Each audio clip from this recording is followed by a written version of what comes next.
FM.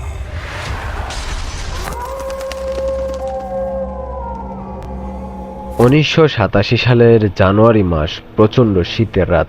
ঢাকার শান্তিবাগ এলাকার নটনটি theatre হল তখন বেশ বিখ্যাত।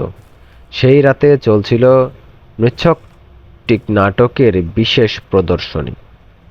ইউসুফ শো গ্যালারিতে কাঁধে কাঁধ মিলিয়ে দর্শকের ভরপুর। দ্বিতীয় অঙ্কে পৌঁছাতেই ঘটে অদ্ভুত এক ঘটনা। হঠাৎ বিদ্যুৎ চলে যায়। মাত্র কয়েক সেকেন্ডের অন্ধকার, আবার আলো এলে দেখা যায় মঞ্চের নায়িকা সাবিত্রী দেবী অজ্ঞান, পোশাক জ্বলছে। লোকজন ছুটোছুটি করতে থাকে। এর মাঝেই দেখা যায় পেছন থেকে আগুন ছড়িয়ে পড়েছে পুরো পর্দা জুড়ে। দেখতে দেখতে আগুন গ্রাস করে পুরো থিয়েটার।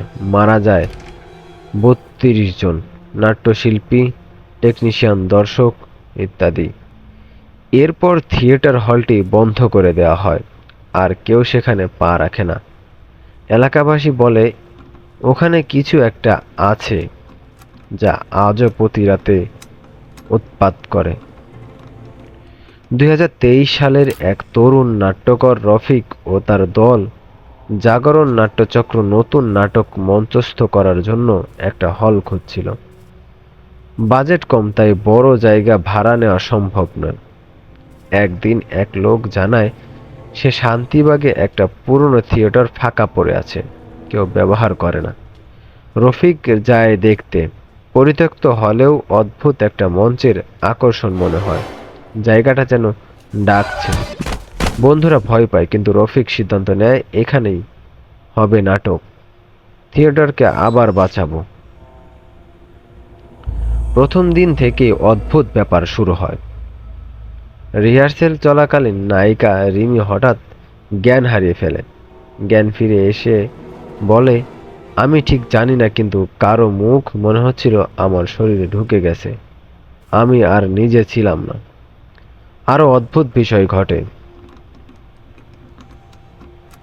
স্ক্রিপ্টে লাইন বদলে যাচ্ছে।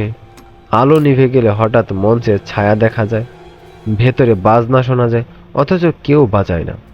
এমন সব অদ্ভুত ঘটনা ঘটেই চলেছে।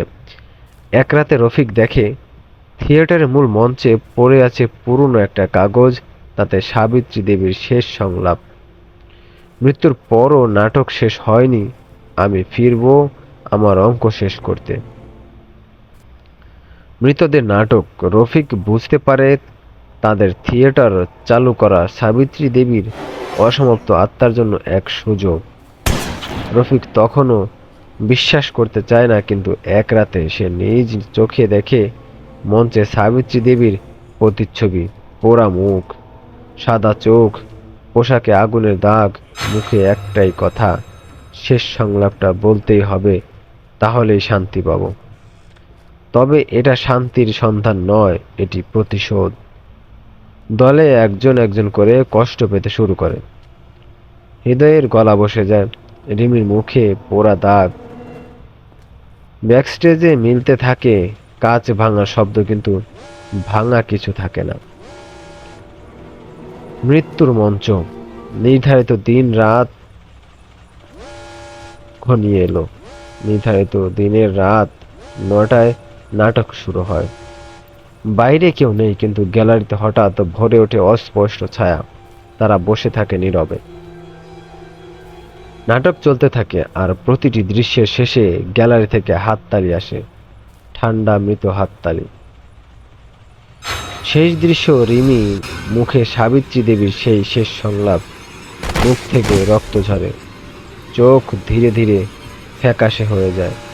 রফিক তখন বুঝে যায় যখনই সেই সংলাপ শেষ হবে, প্রত্যেকে এক এক করে প্রাণ হারাবে।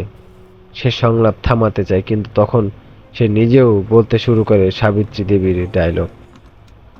তার শরীর থরথর করে কাঁপে। চারিদিকে বাজতে থাকে পুরনো যন্ত্রসঙ্গীত।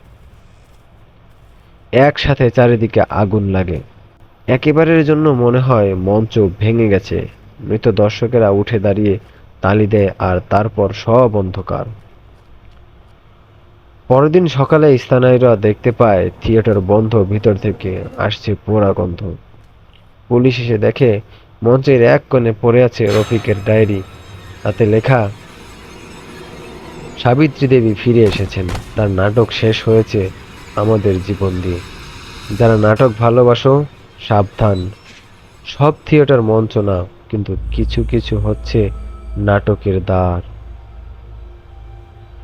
প্রিয় বন্ধুরা, আজকের গল্প এই পর্যন্তই। গল্পের মধ্যে অনেক রহস্য লুকিয়ে আছে, তবে যারা বোঝার তারা ঠিকই বুঝে নেবেন। সব জায়গায় ওস্তাদি করতে যাবেন না। যারা ভিডিওগ্রাফি করেন, যারা কন্টেন্ট ক্রিয়েটর বর্তমান সময়ে বিভিন্ন জায়গায় ভিডিও করেন, আমি তাদের উদ্দেশ্যে বলছি, যে কোনো জায়গায় ভিডিও করতে যাবেন না। হতে পারে আপনার সাথেও ঘটতে পারে এমন দুর্ঘটনা।